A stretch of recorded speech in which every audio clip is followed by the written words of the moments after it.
അതിനുശേഷം അവൻ നായിൻ എന്ന പട്ടണത്തിലേക്ക് പോയി.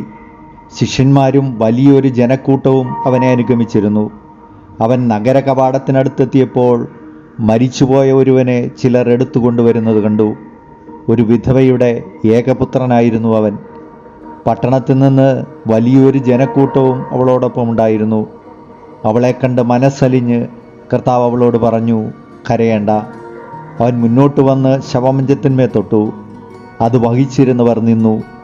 അപ്പോൾ അവൻ പറഞ്ഞു, യുവാവേ, ഞാൻ നിന്നോട് പറയുന്നു, എഴുന്നേൽക്കുക. മരിച്ചവൻ ഉടനെ എഴുന്നേറ്റിരുന്നു.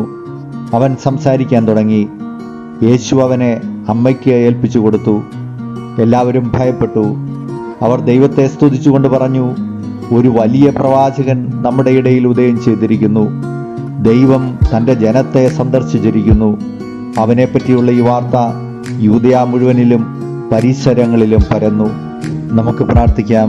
പരമകാരുണ്യവാനായ കർത്താവേ, നീ ഞങ്ങളുടെ സങ്കടങ്ങളെയും ആവശ്യങ്ങളെയും കരുതലോടെ കാണുന്നവനാണല്ലോ. അങ്ങയുടെ ഹൃദയം എല്ലാ മനുഷ്യരെയും കുറിച്ചുള്ള ദയയാൽ നിറഞ്ഞിരിക്കുന്നു. മിശിഹായെ, എനിക്കും അങ്ങയെപ്പോലെ അലിവുള്ള ഹൃദയം നൽകണമേ. ഓ ജീസസ്, ദൈവമേ, ഞാൻ നിന്നിൽ വിശ്വസിക്കുന്നു. Subscribe now and press the bell icon. Never miss an update.